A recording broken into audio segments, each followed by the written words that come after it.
നമസ്കാരം. STV ആരോഗ്യജാലകത്തിലേക്ക് സ്വാഗതം. ഞാൻ ഡോക്ടർ ഐശ്വര്യ. ഇന്ന് നമ്മളോട് ചർച്ചയിൽ പങ്കെടുക്കുന്നത് ഡോക്ടർ വിനീത, PNM ആയുർവേദ മെഡിക്കൽ കോളേജിലെ കാഴ്ച ചികിത്സാ ഡിപ്പാർട്ട്മെൻറ്റ് അസിസ്റ്റൻറ്റ് പ്രൊഫസർ. ഇന്നത്തെ നമ്മളുടെ ചർച്ചാ വിഷയം നേത്ര സംരക്ഷണവും ആയുർവേദവും. ചർച്ചയിലേക്ക് സ്വാഗതം. നമസ്കാരം. നേത്ര സംരക്ഷണം എന്ന് പറയുന്നത് നമ്മൾ ഏറ്റവും കൂടുതൽ ഇമ്പോർട്ടൻസ് കൊടുക്കേണ്ട ഒരു മേഖലയാണ്. അപ്പം നേത്ര സംരക്ഷണത്തിൻ്റെ ആവശ്യകതയെക്കുറിച്ചിട്ട് ആദ്യം ഒന്ന് വിവരിക്കാമോ? നേത്രങ്ങളെന്ന് പറഞ്ഞു കഴിഞ്ഞാൽ പ്രകൃതി മനുഷ്യന് തന്നിട്ടുള്ള ഏറ്റവും വലിയ അനുഗ്രഹമാണ്. ആയുർവേദം പറയുന്നത് പഞ്ചേന്ദ്രിയാണം നയനം പ്രധാനം എന്നാണ്. ഏറ്റവും പ്രധാനപ്പെട്ട അവയവം ഇന്ദ്രിയം എന്ന് പറയുന്നത് നയനമാണെന്നാണ്. അപ്പോൾ ജന്മനാ തന്നെ കാഴ്ചയുടെ അനുഭൂതി ഇല്ലാത്തൊരു വ്യക്തിയെ സംബന്ധിച്ച് പറയുകയാണെങ്കിൽ അയാൾ ബാക്കിയുള്ള ജീവിത കാലഘട്ടത്തിൽ മറ്റ് ഇന്ദ്രിയങ്ങളെ ഉപയോഗിച്ച് ഇതിൻ്റെ പോരായ്മ ഒരു പരിധി വരെ പരിഹരിച്ചു എന്ന് വരാം. എന്നാൽ നല്ലൊരു കാലഘട്ടം ഈ പ്രകൃതിയുടെ സൗന്ദര്യമൊക്കെ ആസ്വദിച്ച് ജീവിച്ചിട്ടുള്ള ഒരാളെ സംബന്ധിച്ച് ഒരു കാഴ്ച നഷ്ടപ്പെട്ട് കഴിയുമ്പോൾ അത് ഒരു സമാനതകളില്ലാത്ത ദുരന്തമായിരിക്കും ലൈഫിൽ. അപ്പോൾ മനുഷ്യൻ എത്ര കാലം ജീവിക്കണമെന്ന് ആഗ്രഹിക്കുന്നു അത്രയും കാലം. നമ്മളോട് രോഗികൾ പലപ്പോഴും പറയാറുള്ള ഒരു കാര്യമാണ്, എനിക്ക് ആളുകളെ മനസ്സിലാകുന്നില്ല, മുഖം അടുത്ത് വരുമ്പോഴേ മനസ്സിലാകുന്നുള്ളൂ, വീട്ടിലെ കാര്യങ്ങളെങ്കിലും നടന്നാൽ മതിയായിരുന്നു. അപ്പോൾ അതൊരു വളരെ പ്രാധാന്യമുള്ള ഒരു കാര്യമാണ് അവൻ്റെ ഡേ ടു ഡേ ലൈഫിൽ. അപ്പോൾ ഇത് സംരക്ഷിക്കുക എന്ന് പറയുന്നത് അത്ര അത്യാവശ്യമാണ്. അതല്ലെങ്കിൽ ഈ ലോകം തന്നെ ശൂന്യമായി പോകുന്നതിന് തുല്യമാണ്. ഈ എല്ലാ സമയവും രാത്രിയാവുന്നതിന് തുല്യമാണ് നേത്രങ്ങളില്ലാതാവുക എന്നുള്ള ഒരവസ്ഥ. അപ്പോൾ കാഴ്ചയുള്ളിടത്തോളം നമ്മൾ കാഴ്ചയുടെ വില അറിയില്ല. എപ്പോഴാണോ കാഴ്ച കുറയുന്നു എന്ന് മനസ്സിലാക്കുന്നു, ഒരു നടുക്കത്തോടെയാണ് നമ്മൾ മനസ്സിലാക്കുന്നത് കാഴ്ച തുടങ്ങുന്നു, അപ്പം ആലോചിച്ചിട്ട് കാര്യമില്ല. അതിന് മുന്നേ തന്നെ ഇതിനെക്കുറിച്ച് ആലോചിച്ച് പ്രവർത്തിക്കേണ്ടതാണ്. ഇപ്പം ഇന്ത്യ പോലെയുള്ള ഒരു രാജ്യമാണെങ്കിൽ അന്ധതയുടെ കാരണങ്ങൾ എന്ന് പറയുന്നത് കുഞ്ഞുങ്ങളെ തൊട്ട് പറയുകയാണെങ്കിൽ കുഞ്ഞുങ്ങളുടെ പോഷകാഹാര കുറവായിരിക്കാം, വാർദ്ധക്യത്തിൽ വാർദ്ധക്യ സഹജമായിട്ടുള്ള തിമിരം പോലെയുള്ളതോ അല്ലെങ്കിൽ ഏജ് റിലേറ്റഡ് മാക്കുലർ ഡീജനറേഷൻ അങ്ങനത്തെ പല രോഗങ്ങളായിരിക്കാം.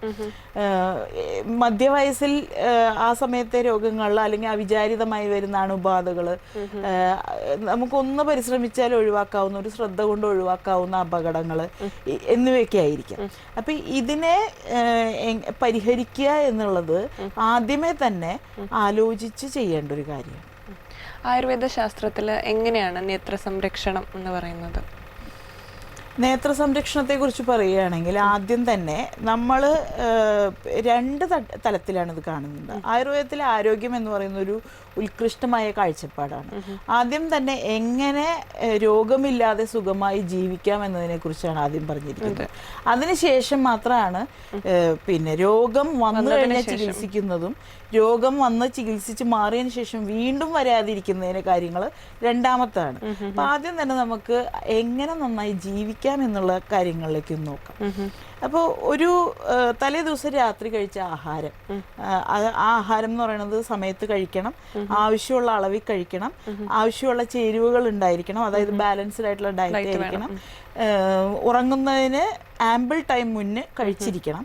ഇങ്ങനെ കഴിച്ച ആഹാരം രാത്രി സുഖമായ ഒരു ഉറക്കത്തിന് ശേഷം രാവിലെ എഴുന്നേറ്റ് കഴിയുമ്പോൾ ഇത് ദഹിച്ചുവോ എന്നുള്ള സ്വന്തം ശരീരത്തെക്കുറിച്ച് ആലോചിച്ചുകൊണ്ടാണ് നമ്മൾ എഴുന്നേൽക്കുന്നത്. എഴുന്നേറ്റ് കഴിഞ്ഞ് കഴിഞ്ഞാൽ സ്വാഭാവികമായിട്ടും മലമൂത്ര വിസർജനങ്ങളൊക്കെ കഴിഞ്ഞ് പല്ല് തേക്കുക. ഇപ്പം പല്ല് തേക്കുമ്പോൾ തൊട്ട് പറയുന്നുണ്ട്, പിന്നെ ശിരോരോഗമുള്ളവർ, കണ്ണിനൊക്കെ രോഗമുള്ളവർ തല അധികം ഷേക്ക് ആവാത്ത രീതിയിൽ വേണം പല്ല് തേക്കാനുള്ളത്. ഈ പല്ല് തേപ്പ് കഴിഞ്ഞ് കഴിഞ്ഞാൽ പിന്നെ കണ്ണിൽ മരുന്നൊഴിക്കുക, മൂക്കിൽ മരുന്നൊഴിക്കുക, അതായത് അന്നുണ്ടാകുന്ന ഡെപ്പോസിഷൻസിനെ മാറ്റുക എന്നുള്ളതാണ്.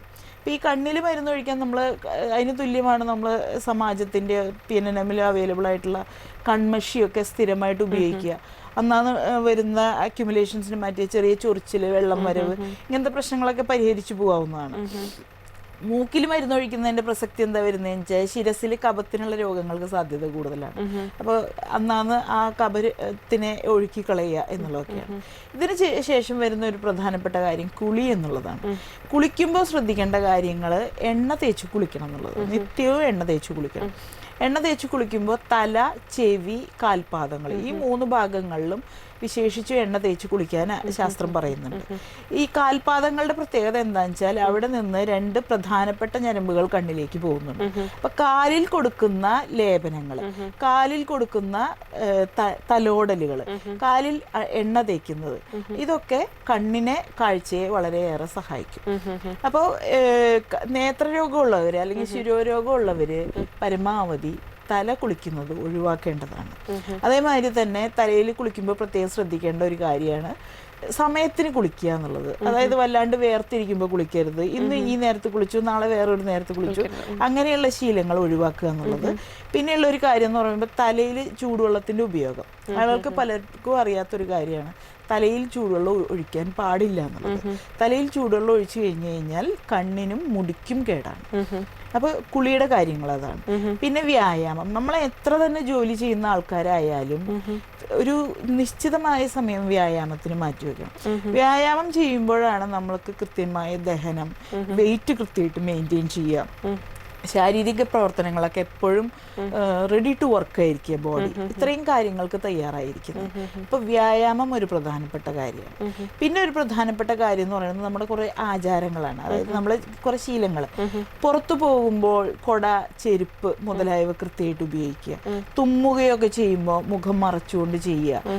പിന്നെ വെയിലത്ത് സൂര്യനെ നോക്കുക. അത് ചിലര് സൂര്യനെ നോക്കുന്നത് നല്ലതാണ് എന്നുള്ള ഒക്കെ കാഴ്ചപ്പാടില് നോക്കുന്നവരുണ്ട്. തീക്ഷ്ണമായ പ്രകാശത്തിലേക്ക് നോക്കാൻ പാടില്ല. ഇപ്പൊ സൂര്യനെ നോക്കുക തുടങ്ങിയിട്ടുള്ള കാര്യങ്ങളിൽ ശ്രദ്ധിക്കുക. പിന്നെ ശരീരം നേരെ വെച്ചുകൊണ്ട് ഇരിക്കുക, ഉറങ്ങുക തുടങ്ങിയിട്ടുള്ള കാര്യങ്ങൾ. മനസ്സന്തോഷം, പൊതുവെ നമ്മൾ വളരെ ശാന്തരായിരിക്കാനും സന്തോഷത്തോടു കൂടി ഇരിക്കാനും പരിശ്രമിക്കുക എന്നുള്ളത് ഒക്കെ ദൈനംദിന കാര്യങ്ങളിൽ നമുക്ക് കുറെ കാര്യങ്ങൾ ശ്രദ്ധിക്കാവുന്നതാണ്. ഇനി ആഹാരത്തിന്റെ പ്രസക്തി എന്താണെന്ന് വെച്ചാൽ ആഹാരം ബാലൻസ്ഡ് ആയിട്ട്, അത് വിശദമായി നമുക്ക് സംസാരിക്കാം. ബാലൻസ്ഡ് ആയിട്ടുള്ള ഡയറ്റിനെ കുറിച്ചാണ് പിന്നെ ഒന്ന് പറയാനുള്ളത്. ഇനിയുള്ളൊരു കാര്യം എന്ന് വെച്ചാൽ നമുക്ക് ദിനം കഴിഞ്ഞു കഴിഞ്ഞാൽ ഋതുക്കളുണ്ട്. കേരളത്തിൽ പൊതുവെ വേനൽക്കാലം, വർഷക്കാലം, അല്പം മഞ്ഞുകാലം, ഇതാണ് കാണാറുള്ളത്. അപ്പോൾ ഒരു ഋതുവിൽ നിന്ന് മറ്റൊരു സീസണിലേക്ക് കടക്കുന്ന സമയത്ത് അതിനോട് ബോഡീനെ ഒന്ന് അഡാപ്റ്റ് ചെയ്യിപ്പിക്കുക. ആ സീസണിലുള്ള ദോഷങ്ങളൊക്കെ ഒന്ന് ശുദ്ധി വരുത്തുക. അതൊക്കെയാണ് പണ്ട് കാലത്ത് ഈ സുഖചികിത്സ എന്ന് പറഞ്ഞിട്ടും സീസണലായിട്ട് വയറിളക്കുക അങ്ങനത്തെ കാര്യങ്ങളൊക്കെ ചെയ്തിരുന്നത്. അങ്ങനെയുള്ള കാര്യങ്ങളൊക്കെ ചെയ്തു കഴിഞ്ഞു കഴിഞ്ഞാൽ പൊതുവെ ശരീരം നന്നായിരിക്കും. ശരീരത്തിലെ ഒരു പ്രധാനപ്പെട്ട അവയവം എന്നുള്ള നിലയിൽ നേത്രത്തിനും വിശേഷിച്ചും നന്നായിരിക്കും. നമ്മൾ പണ്ടത്തെ ഒരു OPD ട്രെൻഡ് എന്ന് പറഞ്ഞാൽ തിമിരം, അങ്ങനത്തെ ഡിസീസസ് ആയിരുന്നു നമ്മൾ OPDയിൽ കാണുന്നത്. പക്ഷെ ഇപ്പോൾ എനിക്ക് തോന്നുന്നു കുഞ്ഞു കുട്ടികൾ കുറേ അധികം നമ്പർ കൂടിയിട്ടുണ്ട് നമ്മുടെ OPDസിൽ. അപ്പോൾ എന്താവാം അതിൻ്റെ ഒരു പ്രോബബിൾ റീസൺ? പ്രധാനമായിട്ടും ഈ ലൈഫ് സ്റ്റൈൽ തന്നെയാണ് ശ്രദ്ധിക്കാനുള്ളത്. ഇപ്പോൾ കുഞ്ഞുങ്ങളിൽ എന്ന് പറഞ്ഞു കഴിഞ്ഞാൽ നമ്മളുടെ ആഹാരശീലങ്ങൾ ഇന്ന് വല്ലാതെ മാറിയിരിക്കുന്നു. പണ്ട് കാലത്ത് ഇപ്പോഴുള്ള ജങ്ക് ഫുഡ്സ്, വഴിവക്കിൽ നിന്ന് കഴിക്കുക, ഹോട്ടലിൽ നിന്ന് കഴിക്കുക, അങ്ങനത്തെ ട്രെൻഡ്സ് വളരെ കുറവായിരുന്നു. ദഹനത്തിനനുസരിച്ച് കഴിക്കുക, കുറച്ച് എന്താ പറയുക, ദാരിദ്ര്യത്തിൻ്റെ ഒരു ഘടകം കൂടി അനുകൂലമായിരുന്നു എന്ന് തോന്നുന്നു. ആവശ്യത്തിനേ കഴിക്കുകയുള്ളൂ. ഇന്ന് എല്ലാം ഉണ്ട്, ആവശ്യത്തിലേറെ. ധാരാളമായിട്ട് ആഹാരം കഴിക്കുക, അത് ദഹനക്കേട് വരുത്തുക, ബേക്കറി ഫുഡ്സ് ധാരാളമായിട്ട് കഴിക്കുക. അപ്പോൾ ഇതൊക്കെ നമുക്ക് പ്രഗ്നൻസി തൊട്ട് തന്നെ ഒരാളുടെ ലൈഫ് സൈക്കിളിൽ ശ്രദ്ധിക്കാൻ പറ്റും. അതായത് ഇപ്പോൾ അമ്മമാരാണെങ്കിൽ അവർ പ്രഗ്നൻ്റ് ആകുമ്പോൾ തന്നെ പോഷകാഹാരത്തെ കുറിച്ച് ശ്രദ്ധിക്കുക. പിന്നെ അവർ അയൺ, വൈറ്റമിൻ സപ്ലിമെൻറ്റേഷനെ കുറിച്ച് പ്രത്യേകം ശ്രദ്ധിക്കുക. ഇനി ഡെലിവറി സമയത്ത് ഹോസ്പിറ്റൽ സ്റ്റാഫിന് കുറേ കാര്യങ്ങൾ ശ്രദ്ധിക്കാം. പ്രത്യേകിച്ചും നേത്രങ്ങൾ വൈപ്പ് ചെയ്യുമ്പോഴോ ആദ്യത്തെ കുളിപ്പിക്കുമ്പോൾ കണ്ണിൽ വെള്ളം പോകുന്ന കാര്യങ്ങൾ, അങ്ങനത്തെ കാര്യങ്ങൾ ശ്രദ്ധിക്കാം. പിന്നെ വളർച്ചയുടെ ഘട്ടത്തിൽ അച്ഛനമ്മമാർക്ക് കുറച്ച് കാര്യം, ബന്ധുക്കൾക്കും കുറച്ച് കാര്യങ്ങൾ. അതായത് കുട്ടി നമ്മൾ വിളിക്കുന്നതിനനുസരിച്ച് റെസ്പോണ്ട് ചെയ്യുന്നുണ്ടോ, അവരുടെ നോട്ടം ശരിയാണോ തുടങ്ങിയിട്ടുള്ള കാര്യങ്ങളൊക്കെ ശ്രദ്ധിക്കാവുന്നതാണ്. അവരുടെ ആഹാര കാര്യങ്ങൾ പ്രത്യേകം ശ്രദ്ധിക്കാം. പിന്നെ വളരെ ക്രമീകൃതമായ രീതിയിൽ വളരെ പ്ലാൻഡ് ആയിട്ടുള്ള ആഹാരങ്ങൾ നമുക്ക് കൊടുക്കാവുന്നതാണ്. ഇത് കഴിഞ്ഞ ടീച്ചേഴ്സ്, സ്കൂൾ ഗ്രോയിങ് ഏജ് ആണ് കുട്ടികളിലെ നേത്രങ്ങളിലെ പ്രശ്നങ്ങൾ ഏറ്റവും കൂടുതൽ അറിയാൻ പറ്റുന്നത്. അപ്പോൾ ഒരു കുട്ടി ആദ്യ കാലഘട്ടത്തിൽ വലിയ കുഴപ്പമില്ലായിരുന്നു. പിന്നെ നോട്ട്സ് കംപ്ലീറ്റ് ആകുന്നില്ല, പഠനത്തിൽ വൈകല്യം കാണിക്കുന്നു എന്ന് പറയുമ്പോൾ നമ്മൾ കുട്ടീനെ വഴക്ക് പറയാതെ ഈ പ്രശ്നങ്ങൾ അന്വേഷിക്കണം. എന്തെങ്കിലും ഡെഫിഷ്യൻസി ഉണ്ടോ, കാണാൻ പറ്റാത്തതുകൊണ്ടാണോ, ബാക്ക് ബെഞ്ചിലാവുമ്പോഴാണോ നോട്ട് ഫില്ല് ചെയ്യാത്തത്, തുടങ്ങിയുള്ള കാര്യങ്ങൾ ശ്രദ്ധിക്കുക. അതുമാതിരി വീട്ടിലിരുന്ന് TV കാണുന്ന സമയത്ത് വളരെ മുന്നോട്ട് കയറിയിരുന്നിട്ടാണോ കുട്ടി, ചിലപ്പോൾ നമ്മൾ പുറകോട്ട് പിടിച്ചിരുത്തും, കുട്ടി വീണ്ടും മുന്നോട്ട് പോയിരിക്കും. അങ്ങനെ ഉണ്ടെങ്കിൽ കാഴ്ചക്കുറവുള്ളത് കൊണ്ടാണ്. അതേമാതിരി തന്നെ കുട്ടികൾ സ്കൂളിൽ പോയി വരുമ്പോൾ പതിവായിട്ട് വൈകുന്നേരങ്ങളിൽ വന്ന തലവേദന എന്ന് പറഞ്ഞ് കിടക്കുന്നു. ഇപ്പോൾ പഠനം കുറയ്ക്കാനുള്ള കാരണങ്ങളായിട്ട് അവരെ കുറ്റപ്പെടുത്തുകയല്ല വേണ്ടത്, അപ്പോൾ കുറയ്ക്കുന്നു. അപ്പോൾ കാഴ്ചയുടെ വൈകല്യങ്ങൾ പല ഘട്ടത്തിൽ കാണാൻ തുടങ്ങും. കുട്ടികളിലാണെങ്കിൽ ചിലപ്പോൾ അബ്നോർമൽ സൈസ് ഓഫ് ഐസ് കാണുകയാണെങ്കിൽ ചിലപ്പോൾ ഇൻഫൻറ്റൈൽ ഗ്ലോക്കോമയാവാം. അങ്ങനെ പല കാരണങ്ങളും ഉണ്ടാകാം. അപ്പോൾ ഇത് നമുക്ക് ആ സ്റ്റേജിലൊക്കെ സ്ക്രീൻ ചെയ്യാൻ പറ്റുന്നതാണ്. പ്രായമായവരിലാണെങ്കിൽ അവരവരുടെ പേഴ്സണൽ ഹൈജീൻ, കണ്ണ് തിരുമുന്നത് തുടങ്ങിയിട്ടുള്ള കാര്യങ്ങളിലുള്ള ശ്രദ്ധ, സമയത്തിന് ചികിത്സയിലേക്ക് പോവുക എന്നുള്ള കാര്യങ്ങൾ, അങ്ങനെ പല കാര്യങ്ങളും ശ്രദ്ധിച്ചു കഴിഞ്ഞു കഴിഞ്ഞാൽ ഒരു പരിധി വരെ ആഹാരം കൊണ്ടും വ്യായാമം കൊണ്ടും ഏർലി കറക്ഷൻ മെത്തേഡ്സ് കൊണ്ടും കുറേ പ്രശ്നങ്ങൾ പരിഹരിക്കാവുന്നതാണ്. മാം, അപ്പം നമ്മൾ ആഹാരങ്ങളെ കുറിച്ച് പറഞ്ഞല്ലോ, അപ്പം അതൊന്ന് ഡീറ്റെയിൽ ചെയ്യോ? നമ്മൾ എന്തൊക്കെ ആഹാരങ്ങൾ നമ്മൾ കുട്ടികൾക്കെന്നുള്ള രീതിയിൽ എന്തൊക്കെ നമ്മൾ കൊടുത്തിരിക്കണം, നേത്ര സംരക്ഷണത്തിനായിട്ട് എന്തെല്ലാം നമ്മൾ ചെയ്യണം ഭക്ഷണത്തിൽ? ആഹാരം എന്ന് പറയുന്നത് ഒരു നല്ല നേത്ര സംരക്ഷണം ആരംഭിക്കുന്ന ആഹാരത്തിൽ നിന്നും തന്നെയാണ്. ആഹാരം നമ്മളുടെ പ്രാണിനാം പ്രാണഹാണ്. നമ്മൾ വളരുന്നതും നിലനിൽക്കുന്നതും ഒക്കെ ആഹാരം കൊണ്ടാണ്. അപ്പോൾ ആഹാരങ്ങൾ ഏതൊക്കെ കഴിക്കണം എന്ന് വെച്ചാൽ, ധാന്യങ്ങളിൽ നമുക്ക് ഗോതമ്പ്, ഞവര, ചെന്നെല്ല്, യവം തുടങ്ങിയിട്ടുള്ള ധാന്യങ്ങൾ നമുക്ക് ആഹാരത്തിനായിട്ട് ഉപയോഗിക്കാം. ഈ തവിടുള്ള അരികൾ, നമ്മളിപ്പോൾ പലരും വൈറ്റ് റൈസാണ്, വെളുത്ത ചോറിനോടാണ് പ്രിയം. തവിട് കളഞ്ഞിട്ടുള്ള റൈസാണ് നമ്മളിപ്പോൾ പലപ്പോഴും ഉപയോഗിക്കുന്നത്. അത് തന്നെ നമ്മുടെ കേരളത്തിലെ ഒരു തെറ്റായ പ്രവണതയാണ്. തവിടിൽ ധാരാളം ന്യൂട്രിയൻസ് അടങ്ങിയിട്ടുണ്ട്. ഇപ്പോൾ vitamin B, fatty acids, omega 3 fatty acids പോലെയുള്ളത്.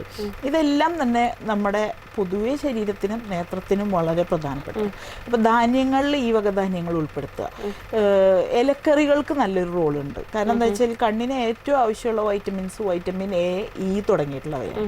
അപ്പോൾ ഇലക്കറികളിൽ നമുക്ക് പിന്നെ ചീരകളുടെ ഒരു വെറൈറ്റി തന്നെ ഉപയോഗിക്കാം. അപ്പോൾ അകത്തിച്ചീര, ചെറുചീര, നീരാരില, കഞ്ഞുണ്ണി, പിന്നെ മുളങ്കൂമ്പ്, തഴുതാമ, അങ്ങനെ ധാരാളം ഇലക്കറികൾ നമുക്ക് ഉപയോഗിക്കാം.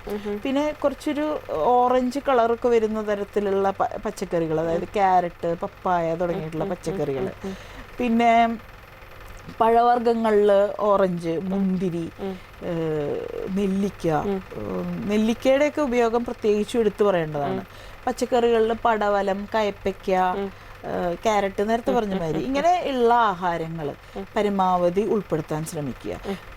പയറുവർഗ്ഗങ്ങളെല്ലാം തന്നെ നല്ലതാണ്. കാരണം എന്ന് വെച്ചാൽ വെജിറ്റേറിയൻ ആയിട്ടുള്ള ഒരു പ്രോട്ടീൻ സോഴ്സ് എന്നുള്ള നിലയിൽ ഇതിൽ പ്രത്യേകിച്ചും കണ്ണിന് ഏറ്റവും പ്രയോജനപ്പെടുന്ന ഒരു ഇതാണ് ചെറുപയർ ധാരാളമായിട്ട് ഉപയോഗിക്കാവുന്നതാണ്. മുളപ്പിച്ച് കഴിക്കാവുന്ന രൂപത്തിലും കറിയായിട്ട് ഉപയോഗിക്കാവുന്ന രീതിയിൽ ചെറുപയർ ധാരാളമായിട്ട് ഉപയോഗിക്കേണ്ടതാണ്. പൊതുവെ ആഹാരങ്ങൾ ഇതാണ്. ഇതിൽ നോൺ വെജിറ്റേറിയനെ കുറിച്ച് പറയുകയാണെങ്കിൽ പക്ഷിമാംസം നല്ലതാണെന്നൊരു വ്യൂ ആയുർവേദം പറയുന്നുണ്ട്. പക്ഷേ പക്ഷികളെ പോലെ കഴിക്കണം എന്നും പറയുന്നുണ്ട്. അതായത് നമുക്ക് ശരീരത്തിന് ആവശ്യമുള്ളത് മാത്രം, അതിൽ കൂടുതൽ കഴിക്കരുത്. പക്ഷികൾ ചിക്കിപ്പറക്കിയല്ലേ കഴിക്കുന്നത് കണ്ടിരിക്കുന്നത്. പക്ഷിമാംസം ഉപയോഗിക്കാൻ ഒരു ഓപ്ഷൻ വരികയാണെങ്കിൽ നമുക്ക് ശരീരത്തിന് കനം കുറഞ്ഞ് ആകാശത്തിലോട്ട് പൊങ്ങി പറക്കുന്ന പക്ഷികളാണ് കൂടുതൽ. ഇപ്പോൾ ഗരുഡൻ പോലെയുള്ള പക്ഷികൾ നമുക്ക് അവൈലബിൾ ആവണമെന്നില്ല. അപ്പോൾ നമുക്ക് കാടക്കോഴിയുടെ മാംസം പോലെയുള്ളത് നമുക്ക് ഓപ്റ്റ് ചെയ്യാവുന്നതാണ്. അതൊക്കെ മിതമായ അളവിലാണ്, പരമാവധി വറുത്തും പൊരിച്ചുമല്ല, വെച്ച് കഴിക്കുകയാണ് നല്ലത്. പിന്നെ മത്സ്യങ്ങളിൽ മീൻ തൊട്ടുകൂട്ടണം എന്നാണ് പറയുന്നത്. തൊട്ടുകൂട്ടാനേ പാടുള്ളൂ, അത്ര കുറവ് തന്നെ വേണ്ടൂ. അതിൽ നമ്മൾ ഓപ്റ്റ് ചെയ്യേണ്ടത് ഈ ഒമേഗ 3 ഫാറ്റി ആസിഡ്സ് ഒക്കെ റിച്ച് ആയിട്ടുള്ള, ഓയിലി ആയിട്ടുള്ള, പിന്നെ മത്തി പോലെയുള്ള, പിന്നെ മുട്ടയുടെ മഞ്ഞക്കരുവും ആ കളറ് കൊണ്ടാണ് അത് കൂടുതൽ ഗുണം ചെയ്യുന്നത്. മുട്ടയുടെ മഞ്ഞൊക്കെ വരും. പക്ഷെ അതിൻ്റെയൊക്കെ ഉപയോഗം നിജപ്പെടുത്തേണ്ടതാണ്, വളരെ നിജപ്പെടുത്തി ഉപയോഗിക്കേണ്ടതാണ്. ഇത് ഉപയോഗിക്കേണ്ട ആഹാരങ്ങൾ. ഇനി ഇതിൽ ഉപയോഗിക്കരുതാത്ത തരത്തിലുള്ള ആഹാരങ്ങളുണ്ട്. അതായത് കഫക്കെട്ട് ഉണ്ടാക്കുന്ന, ഞാൻ പറഞ്ഞല്ലോ ശിരസിലെ കഫരോഗങ്ങൾക്കുള്ള സാധ്യത കൂടുതലാണ്. അപ്പൊ കഫക്കെട്ട് ഉണ്ടാക്കുന്ന പിന്നെ ആഹാരങ്ങൾ, തൈര് പോലെയുള്ള ആഹാരങ്ങൾ, സ്വീറ്റ്സ്, വല്ലാത്ത സ്വീറ്റ്സ് അങ്ങനത്തെ, പിന്നെ വേനൽക്കാലങ്ങളിൽ മുതിര പോലെയുള്ളവയുടെ ഉപയോഗം, ഉഴുന്ന്, വിനാഗിരി, അച്ചാറ്, ഈ വക ആഹാരങ്ങളൊക്കെ പൊതുവെ ഒഴിവാക്കേണ്ട കാറ്റഗറിയിലുള്ളതാണ്. പിന്നെ പൊതുവെ നമ്മൾ ആഹാരം കഴിച്ചു കഴിഞ്ഞാൽ വയറ്റിൽ ചെന്ന് കഴിഞ്ഞിട്ട് സ്തംഭിച്ചു കിടക്കുന്നു, ഒരു അനക്കമില്ലാതെ വയറ് വീർത്തുമുട്ടിമാതിരി തോന്നുന്ന തരത്തിലുള്ള ആഹാരങ്ങൾ, പിന്നെ ഉള്ളിൽ ചെന്ന് കഴിഞ്ഞ് കഴിഞ്ഞാൽ നമുക്കൊരു ഉഷ്ണം തോന്നുന്ന, ഉൾപ്പുഴുക്ക് തോന്നുന്ന, വിദാഹിത്വമുള്ള ആഹാരങ്ങൾ, ഈ ആഹാരങ്ങളൊക്കെയും തന്നെ പൊതുവെ ഒഴിവാക്കേണ്ടതാണ്. നമ്മളിപ്പം ലൈഫ് സ്റ്റൈൽ നോക്കുകയെന്നുണ്ടെങ്കിൽ ലൈഫ് സ്റ്റൈൽ ഡിസോർഡേഴ്സിലേക്ക് നമുക്ക് ഈ നേത്രത്തിലേക്ക് വരുന്ന ഡിസീസ് കുറേയൊക്കെ അത് കാരണം ഉണ്ടാവുന്നതാണ്. അപ്പം ഒക്യുപ്പേഷണൽ ഡിസീസസ്, അതായത് IT പ്രൊഫഷണൽസിലൊക്കെ നമുക്ക് കാണുന്ന ഷോർട്ട് സൈറ്റ്, ലോങ് സൈറ്റ്, അങ്ങനത്തെ അസുഖങ്ങളൊക്കെ ഉണ്ടല്ലോ. അപ്പം അതെല്ലാം മാറ്റാനായിട്ട് നമുക്ക് ചെറിയ ചെറിയ ടിപ്സ് ഉണ്ടാവില്ലേ? അത് കുറച്ച്, അത് ദിനചര്യയായിട്ട് പറഞ്ഞതിൻ്റെ കണ്ടിന്യൂവേഷൻ ആയിട്ട് തന്നെ ഞാൻ നേത്രത്തിൽ പ്രധാനമായിട്ടുള്ള കുറച്ച് കാര്യങ്ങൾ പറയാം. ഉദാഹരണത്തിന് നമ്മളെല്ലാവരും തന്നെ പുറത്തു പോയി വന്നു കഴിഞ്ഞു കഴിഞ്ഞാൽ പെട്ടെന്ന് മുഖം കഴുകാനോ കുളിക്കാനോ ഒക്കെ ചിലപ്പോൾ ഇഷ്ടപ്പെട്ടു. അതൊരു തെറ്റായ പ്രവണതയാണ്. പുറത്ത് പോയി വന്നു കഴിഞ്ഞു കഴിഞ്ഞാൽ നമ്മുടെ ശരീരം നന്നായി തണുത്ത് നമ്മുടെ ഹാർട്ട് റേറ്റ് ഒക്കെ നോർമലായി വിയർപ്പൊക്കെ ആറിയതിന് ശേഷം കുളിക്കുന്നതാണ് നല്ലത്. അതേമാതിരി തന്നെ പിന്നെ നോക്കുന്ന കാര്യങ്ങളിൽ കണ്ണിനെപ്പോഴും ആ കാഴ്ച സംബന്ധിച്ച കാര്യം, ഒരുപാട് ദൂരെ ഇരിക്കുന്ന വസ്തുക്കളെ കോൺസ്റ്റന്റ് ആയിട്ട് നോക്കിക്കൊണ്ടിരിക്കുക. അതുമാതിരി തന്നെ ഒരുപാട് അടുത്തിരിക്കുന്ന കാര്യങ്ങളെ കോൺസ്റ്റന്റ് ആയിട്ട് നോക്കിക്കൊണ്ടിരിക്കുക. അതുമാതിരി ഇളകിക്കൊണ്ടിരിക്കുന്ന മൂവിങ് ആയിട്ടുള്ള ഫോക്കസുകളെ കോൺസ്റ്റന്റ് ആയിട്ട് നോക്കുക. ഏറ്റവും ഫൈനായിട്ടുള്ള വളരെ സൂക്ഷ്മമായിട്ടുള്ള ഒബ്ജക്ട്സിനെ നോക്കിക്കൊണ്ടിരിക്കുക. ഇതൊക്കെ കണ്ണിൻ്റെ തെറ്റായ പ്രവൃത്തിയാണ്. ഈ ഒരു പ്രകരണത്തിലാണ് നമുക്ക് ഉൾപ്പെടുത്താൻ പറ്റുന്ന കുറേ കാര്യങ്ങളാണ് നമ്മൾ കമ്പ്യൂട്ടേഴ്സ്, മൊബൈൽസ്, TV തുടങ്ങിയിട്ടുള്ള കാര്യങ്ങളൊക്കെ. ഒക്യുപ്പേഷൻ റിലേറ്റ് ചെയ്തിട്ട് തന്നെയാണ് പറയുന്നത്. അപ്പോൾ കമ്പ്യൂട്ടർ പ്രൊഫഷണൽസിനെ സംബന്ധിച്ച് അവരൊക്കെ നിയർ വർക്കാണ് ചെയ്യുന്നത്, ഒരു അടുത്തിരിക്കുന്ന ഒരു സ്ക്രീനിലേക്ക്. അപ്പോൾ അവർക്ക് ചെയ്യാൻ പറ്റുന്ന കുറച്ച് കാര്യങ്ങളുണ്ട്. അതായത് സ്ക്രീനിൻ്റെയും നമ്മളുടെ കണ്ണിൻ്റെയും പൊസിഷൻ, സ്ക്രീനിൻ്റെ ടോപ്പ് ബോർഡർ നമ്മുടെ ഐ ലെവലിലോ തൊട്ട് താഴെയോ ആയിരുന്നാൽ നന്നായിരിക്കും. കാരണം കൺപോളകൾ കുറച്ചൊന്ന് അടഞ്ഞിരുന്നുകൊണ്ട് നമ്മൾ വളരെ കണ്ണ് ഉയർത്തിപ്പിടിച്ച് നോക്കാണ്ട് കൺപോളകളൊന്ന് താഴ്ന്നിരുന്ന് ചെയ്തു കഴിഞ്ഞാൽ കണ്ണിന് ആവശ്യത്തിനുള്ള വിശ്രമം കിട്ടും. പിന്നെ ഒരു 20 മിനിറ്റൊക്കെ കഴിയുമ്പോൾ ഒരു ബ്രേക്ക് എടുക്കുക. എഴുന്നേറ്റ് നടക്കൽ എപ്പോഴും പ്രായോഗികം അല്ലെങ്കിൽ 1 മണിക്കൂറൊക്കെ കൂടുമ്പോൾ ഒന്ന് എഴുന്നേറ്റ് നടന്ന് ഒന്ന് ബ്രേക്ക് എടുത്തിട്ട് വരിക. 20 മിനിറ്റ് കൂടുമ്പോൾ നമുക്ക് ചെയ്യാൻ പറ്റുന്ന ചെറിയ ചെറിയ സിമ്പിൾ കാര്യങ്ങളുണ്ട്. ഉദാഹരണത്തിന് പാമിങ് എന്നൊക്കെ പറയുന്നത്, ബ്ലിങ്കിങ്, പാമിങ് എന്നൊക്കെ പറയുന്നത്. ബ്ലിങ്കിങ് എന്ന് പറഞ്ഞാൽ നമ്മൾ നാച്ചുറലി ചെയ്യുന്നൊരു സംഭവമാണ്. അതായത് കണ്ണുകൾ വെറുതെ ഇരിക്കുമ്പോൾ തന്നെ നമ്മൾ അറിയാണ്ട് അടച്ചു തുറക്കുന്നുണ്ട്. ഈ അടച്ചു തുറക്കുന്നതെന്ന് പറഞ്ഞത് ഒരു ക്വിക്ക് റെസ്റ്റ് ആണ്, ഒരു നാച്ചുറൽ ഹാബിറ്റ് ആണ്. മാത്രമല്ല കണ്ണുനീരിനെ ഈവനായിട്ട് ഡിസ്ട്രിബ്യൂട്ട് ചെയ്യാൻ സഹായിക്കുന്ന ഒരു പ്രക്രിയയാണ്. ഇപ്പൊ ബ്ലിങ്കിങ് ഒരു വരി വായിക്കുമ്പോൾ തന്നെ, ഇപ്പൊ സ്ക്രീനിലൊക്കെ വായിക്കുകയാണെങ്കിൽ നമ്മൾ ഒരേ പൊസിഷനിൽ നോക്കിക്കൊണ്ട് വായിക്കാണ്ട് തല പതുക്കെ ഇങ്ങനെ മൂവ് ചെയ്തുകൊണ്ട് ആ ലൈനിലൂടെ നോക്കിക്കൊണ്ട് വായിക്കുക. ഒരു വരി വായിക്കുന്നതിൻ്റെ ഇടയിൽ തന്നെ പറ്റുമെങ്കിൽ 1-2 തവണ കണ്ണടച്ച് തുറക്കുക. അങ്ങനെയൊക്കെയുള്ള ചെറിയ ചെറിയ കാര്യങ്ങൾ ചെയ്തു കഴിഞ്ഞാൽ, പിന്നെ മൊബൈൽ യൂസ് ചെയ്യുന്നവരാണെങ്കിൽ രാത്രി ഉറക്കമൊഴിച്ചിരുന്ന് മൊബൈൽ യൂസ് ചെയ്യുക. രാത്രി ഉറക്കമൊഴിക്കുന്നതും പകല് ഉറങ്ങുന്നതും രണ്ടും നേത്രത്തിന് നല്ലതല്ല. അപ്പോൾ പകല് പിന്നെ രാത്രി ഉറക്കമൊഴിച്ചിരുന്നുകൊണ്ട് ലേറ്റ് നൈറ്റ് വരെ പിന്നെ മൊബൈൽ നോക്കിക്കൊണ്ടിരിക്കുക. ഒന്നാമത് ഇരുട്ടത്ത് മൊബൈൽ നോക്കുക എന്ന് പറയുന്നത് തന്നെ തെറ്റാണ്. നമ്മൾ TV കാണുമ്പോഴായാലും മൊബൈൽ നോക്കുമ്പോഴായാലും കോൺട്രാസ്റ്റ് അധികം ഉണ്ടാവരുത്. അതായത് സ്ക്രീനിലെ ലൈറ്റും റൂമിലെ ലൈറ്റും ഏകദേശം തുല്യമായിരിക്കണം, മാച്ച് ചെയ്യണം. അപ്പോൾ ആ കോൺട്രാസ്റ്റ് അധികം ഉണ്ടായിക്കഴിഞ്ഞാൽ ഐ സ്ട്രെയിൻ ഉണ്ടാവും. അപ്പോൾ ഇരുട്ടത്തിരുന്ന് പിന്നെ മൊബൈൽ നോക്കുന്നത്, വായിക്കുകയാണെങ്കിൽ പോലും നമ്മൾ ഇരുന്നുകൊണ്ട് വായിക്കണം, കൃത്യമായിട്ട് വായിക്കണം. അപ്പോൾ കിടന്നും ചെരിഞ്ഞു കിടന്നും ഒക്കെയുള്ള പിന്നെ പൊസിഷനിൽ ഉള്ള മൊബൈലിൻ്റെ നോട്ടങ്ങൾ, ഇതൊക്കെ വല്ലാതെ ഐ സ്ട്രെയിനിനെ മാത്രമല്ല ബ്രെയിനിലേക്ക് പോലും ചില ഇമ്പൾസസ്, ഹെൽത്തി അല്ലാത്ത ഇമ്പൾസസ് ട്രാൻസ്മിറ്റ് ചെയ്യുന്നുണ്ട്. അപ്പോൾ അത് കൊണ്ട് പല നേത്രരോഗങ്ങളുണ്ടാവും. ഇപ്പോൾ TV നോക്കുവാണെങ്കിൽ TV യുടെ അടുത്ത് പോയിരുന്ന് നോക്കരുത്. TV സ്ക്രീനുമായിട്ട് ഒരു പർട്ടിക്കുലർ ദൂരം കീപ്പ് ചെയ്യാൻ നമ്മൾ ശ്രദ്ധിക്കണം. അതാണ് സ്ക്രീൻ എത്ര വലുതായാലും ക്ലാരിറ്റി കൂടുള്ളൂ, പക്ഷെ അത്രയും വലിപ്പം റൂമിന് ഉണ്ടായിരിക്കണം എന്നുള്ളതാണ് അവിടുത്തെ പോയിന്റ്.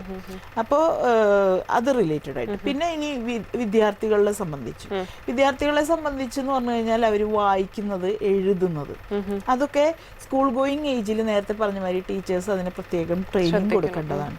അപ്പോൾ വായിക്കാനിരിക്കുമ്പോൾ കയ്യിൽ ഓരോ വ്യക്തികൾക്കനുസരിച്ചാണ് അവരുടെ ക്ലാരിറ്റി വ്യത്യാസപ്പെട്ടിരിക്കും. പല പ്രായത്തിൽ അവരുടെ ക്ലാരിറ്റി വ്യത്യാസപ്പെടും. അപ്പോൾ ഏത് അകലത്ത് വെച്ചാലാണോ നന്നായി വായിക്കാൻ പറ്റുന്നത്, നല്ല കൃത്യമായിട്ട് വായിക്കാൻ പറ്റുന്നത്, ആ അകലത്തിൽ കീപ്പ് ചെയ്യാം. പക്ഷെ തലയൊന്ന് താഴ്ത്തി, കൺപോളകളൊന്ന് പകുതി താഴ്ത്തി വായിക്കുമ്പോൾ ആ വരികളിലൂടെ സഞ്ചരിച്ച് അങ്ങനെ വായിക്കുമ്പോൾ അതൊരു ഹെൽത്തി റീഡിംഗ് ആയിരിക്കും. അതേമാതിരി തന്നെ മേശയിൽ കൃത്യമായി വെച്ചുകൊണ്ട് നല്ല ആവശ്യത്തിന് വെളിച്ചമുള്ളിടത്തിരുന്ന് വായിക്കുകയും എഴുതുകയൊക്കെ ചെയ്തു കഴിഞ്ഞാൽ നല്ല ഹാബിറ്റ് ആയിരിക്കും. ഇതേമാതിരി തന്നെ പിന്നെ ഒക്യുപ്പേഷനിൽ പിന്നെ പറയാവുന്നതാണ് ഈ ഇൻഡസ്ട്രിയൽ വർക്കേഴ്സ്. ഇപ്പോൾ വെൽഡിങ് ഒക്കെ ചെയ്യുന്നവരെ സംബന്ധിച്ച് അവർ കൃത്യമായിട്ടുള്ള പ്രൊട്ടക്റ്റീവ് വെയേഴ്സ്, മാസ്ക് പോലെയുള്ളത് ധരിക്കുക. അവരിൽ എപ്പോഴും ആ പിശർ ഇങ്ങനെ കണ്ണിലേക്ക് കുത്തിക്കൊള്ളാനും മുറിവുണ്ടാവാനും പിന്നെ ആ വെളിച്ചം അധികമായിട്ട് വരുമ്പോൾ തന്നെ കണ്ണിൻ്റെ ഞരമ്പുകൾക്ക് കേടുണ്ടാവാനൊക്കെയുള്ള സാധ്യതയുണ്ട്. അപ്പം അത് പ്രിവെൻറ്റ് ചെയ്യാൻ വേണ്ടി പ്രൊട്ടക്റ്റീവ് വെയേഴ്സ് ധരിക്കുക. പിന്നെ പൊതുവേ ഈ ടു വീലറിലൊക്കെ ഇപ്പോഴത്തെ ഇതിൽ നല്ല വെയിലാണല്ലോ, ടു വീലറിലൊക്കെ പുറത്ത് പോകുന്നവർ പിന്നെ ഹെൽമെറ്റ് ധരിക്കുക, അതും വൈസറുള്ള ഹെൽമെറ്റ് ധരിക്കുക. അപ്പോൾ മുഖം ശരിക്കും കവർ ചെയ്തിരുന്നു കഴിഞ്ഞാൽ പൊടിപടലങ്ങൾ, പുക തുടങ്ങിയിട്ടുള്ള കണ്ണിൽ വരാതിരിക്കും. ഇത് വന്നു കഴിയുമ്പോൾ നമുക്ക് സ്വാഭാവികമായിട്ടുണ്ടാകുന്ന അസ്വസ്ഥത, കണ്ണ് തിരുമുക, കണ്ണിൽ ചെറിയ ചെറിയ മുറിവുകൾ ഉണ്ടാവുക, ഇതൊക്കെ നമുക്ക് ഇതുവഴി പ്രിവെൻറ്റ് ചെയ്യാവുന്നതാണ്. പിന്നെയുള്ള ഒരു കാര്യമാണ് ഗ്ലാസസ് ധരിക്കുക, പ്രൊട്ടക്റ്റീവ് ആയിട്ടുള്ള ഗ്ലാസസ്, സൺഗ്ലാസസ് ധരിക്കുക എന്നുള്ളത്. ഇങ്ങനെ കുറേ കാര്യങ്ങൾ ശ്രദ്ധിച്ചു കഴിഞ്ഞാൽ തന്നെ കുറേ പ്രശ്നങ്ങളെ പരിഹരിക്കാവുന്നതാണ്. ആയുർവേദ ശാസ്ത്രത്തിൽ നേത്ര സംരക്ഷണത്തിന് മാത്രമായിട്ട് പറയുന്ന ചികിത്സകൾ ഏതൊക്കെയാണെന്ന് പറയാം. ആയുർവേദ ശാസ്ത്രത്തിൽ നേത്ര സംരക്ഷണത്തിന് പറയുന്ന പ്രിവെൻറ്റീവ് ആയിട്ടുള്ള കുറേ കാര്യങ്ങളുണ്ട്. അതായത് പിന്നെ ത്രിഫലയുടെ ഉപയോഗം, ത്രിഫല, ഇരട്ടിമധുരം, ശതാവരി തുടങ്ങിയിട്ടുള്ള മരുന്നുകളുടെ ഉപയോഗം വളരെ നല്ലതാണ്. പഴയ നെയ്യ്, ഞാൻ നേരത്തെ ആഹാരങ്ങളിൽ പറയാൻ വിട്ടുപോയതാണ്, തേന്, നെയ്യ്, പഞ്ചസാര, ആവശ്യത്തിന് പഞ്ചസാര, വെണ്ണ തുടങ്ങിയിട്ടുള്ളവരുടെ ഒക്കെ ഉപയോഗം, ഇന്ദുപ്പ്, ഉപ്പുകളിൽ ഇന്ദുപ്പ് വളരെ വിശേഷപ്പെട്ടതാണ്. അപ്പോൾ ഈ വക ആഹാര സാധനങ്ങളിൽ ഉൾപ്പെടുത്തുക. പിന്നെ ത്രിഫല കൊണ്ട് കണ്ണ് കഴുകാം, ത്രിഫല ഉള്ളിലേക്ക് കഴിക്കാം, അങ്ങനെയുള്ള കാര്യങ്ങൾ ചെയ്യാം. പിന്നെ ഉള്ളതെന്ന് പറഞ്ഞു കഴിഞ്ഞാൽ ഈ സീസൺ അനുസരിച്ച് ശരീരശുദ്ധി വരുത്തുക. ശരീരശുദ്ധി വരുത്തി കഴിഞ്ഞു കഴിഞ്ഞാൽ പ്രശ്നങ്ങൾ ഉണ്ടാകാതെ നമുക്ക് പ്രിവെൻറ്റ് ചെയ്യാൻ പറ്റും. പിന്നെയുള്ളത് രക്തമോക്ഷമാണ് ഒരു പ്രധാന ഉപാധിയായി പറയുന്നത്. ഈ രക്തമോക്ഷം എന്ന് പറയുന്നത് കണ്ണുകളിൽ എപ്പോഴും രോഗങ്ങൾ ഉണ്ടാകുന്നത് കണ്ണുകളിലേക്കുള്ള രക്തം ദുഷിച്ചിട്ടാണ്. അപ്പോൾ രക്തമോക്ഷം കൊണ്ട് നമ്മൾ ഞരമ്പ് കയറി ദുഷിച്ച രക്തം കളയുക, അവിടേക്ക് ഫ്രഷ് ബ്ലഡ് വരുത്തുക. അതല്ലെങ്കിൽ അട്ടയിട്ടുകൊണ്ട് രക്തം കളയുക, ഇങ്ങനത്തെ പ്രൊസീജിയേഴ്സാണ് ചെയ്യുന്നത്. ഇത് നമുക്ക് വളരെ നന്നായി രക്തദാനത്തിലൂടെ ചെയ്യാവുന്നതാണ്. പീരിയോഡിക്കായിട്ട് രക്തദാനം ചെയ്യുന്ന ഒരാളെ സംബന്ധിച്ച് ശരീരത്തിന് പുതുരക്തത്തിൻ്റെ ഉണർവുണ്ടാവുക മാത്രമല്ല, നേത്രങ്ങൾ വിശേഷിച്ചും രക്ഷപ്പെടും. അതായത് നമ്മളുടെ ഒരു ദാനവും കൂടിയാണ്, ഒരു ജീവദാനവും കൊണ്ട് നമ്മുടെ ആരോഗ്യം സംരക്ഷിക്കുന്നതിൽ ഏറ്റവും പ്രധാനമാണ് രക്തദാനം. അങ്ങനെയുള്ള കണ്ണുകൾ കഴുകുക, പിന്നെ ഈ ചന്ദ്രനെ നോക്കുന്നത് ഒരു നല്ല പ്രാക്ടീസാണ്. അതേമാതിരി തന്നെ ഊണ് കഴിഞ്ഞ് കഴിഞ്ഞാൽ കൈ കഴുകിയിട്ട് ആ കൈയൊന്ന് കൺപോളകളിൽ വെക്കുക. ആ നമ്മുടെ ആഹാരത്തിലുള്ള എരിവ്, പുളി, അതിൻ്റെയൊക്കെ ഒരു ഗുണം കൊണ്ട് കണ്ണിൽ നിന്ന് കഫം പോയി കിട്ടും. അങ്ങനെ ചെറിയ ചെറിയ ടിപ്സ് ഉണ്ട്. ക്യൂറേറ്റീവായിട്ട് നമുക്ക് പറയുകയാണെങ്കിൽ നമുക്ക് കണ്ണുകൾക്ക് തന്നെ ചെയ്യാവുന്ന കുറേ പ്രൊസീജിയേഴ്സ് ഉണ്ട്. ഉദാഹരണത്തിന് കഷായങ്ങളോ അങ്ങനത്തെ കൊണ്ടുള്ള ധാരകൾ, കണ്ണിൻ്റെ ഉള്ളിൽ തുള്ളിമരുന്ന് പോലെയുള്ള ഒറ്റിക്കുക, കൊഴുത്ത മരുന്നുകൾ, എല്ലാവർക്കും അറിയാവുന്ന ഇളനീർ പോലെയുള്ള കൊഴുത്ത മരുന്നുകളുടെ ആപ്ലിക്കേഷൻ വരുന്നുണ്ട്. പിന്നെ കണ്ണുകളിൽ നെയ്യ് പോലെയുള്ള മരുന്നുകളും കെട്ടി നിർത്തുക. പിന്നെ കൺപോളയുടെ പുറത്ത് മരുന്ന് അരച്ചുരുട്ടി വെച്ചുകൊണ്ട് ബാൻഡേജ് ചെയ്യുക. കൺപോളയുടെ മുഖത്തും ഒക്കെ ലേപനങ്ങൾ ഇടുക. ഇത് നേത്രങ്ങൾക്ക് മാത്രമായിട്ടുള്ള വിശേഷിച്ചുള്ളതാണ്. ഇത് കൂടാണ്ട് ശിരസിന് ആകത്തുകയായിട്ട് ചെയ്യാൻ പറ്റുന്ന കാര്യങ്ങളാണ് നസ്യം പോലെയുള്ള മരുന്ന്, മൂക്കിൽ മരുന്ന് ഒറ്റിക്കുക, ശിരസിന് ധാര, തളം, പിന്നെ ശിരോവസ്തി പോലെയുള്ള ചികിത്സകൾ, ഉള്ളിലേക്ക് രോഗാനുസാരിയായിട്ട് കഷായങ്ങൾ, മറ്റ് എല്ലാ കൽപ്പനകളും തന്നെ നമുക്ക് യൂസ് ചെയ്യാവുന്നതാണ്. വളരെ ഇഫക്റ്റീവായിട്ട് തന്നെ നമുക്ക് ചികിത്സകളിലൂടെ നേത്രരോഗങ്ങളെല്ലാം പരിഹരിക്കാവുന്നതാണ്. തിമിരം നേരത്തെ ചോദിച്ചൊരു കാര്യം, തിമിരം ഇന്ന് കൂടി വരുന്ന ഒരു കാര്യമാണ്. തിമിരം നേരത്തെ തന്നെ, അതായത് 10 വയസ്സ് തൊട്ട് ജനറേഷൻ മാറും തോറും മുന്നോട്ട് വരുന്നൊരു സംഭവമാണ്. തിമിരത്തിൽ തന്നെ നേരത്തെ അറിയുകയാണെങ്കിൽ സ്ഥിരമായിട്ട് ഉപയോഗിക്കുന്ന മരുന്നുകൾ കൊണ്ട് ഒരു പക്ഷെ നമുക്ക് സർജറി ഒഴിവാക്കാം.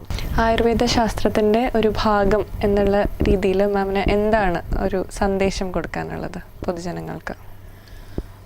ഇന്ന് ഗവൺമെൻറ് മെഷേഴ്സായിട്ട്, അതിലേക്ക് തന്നെ പറയാം, ഗവൺമെൻറ് മെഷേഴ്സായിട്ട് ഇൻ്റർനാഷണൽ ഏജൻസിയും WHO ഒക്കെ ചേർന്ന് vision in future, vision 2020, right to sight എന്നൊക്കെ പറഞ്ഞിട്ട് ഒരുപാട് പ്രോജക്റ്റുകൾ ചെയ്യുന്നുണ്ട്.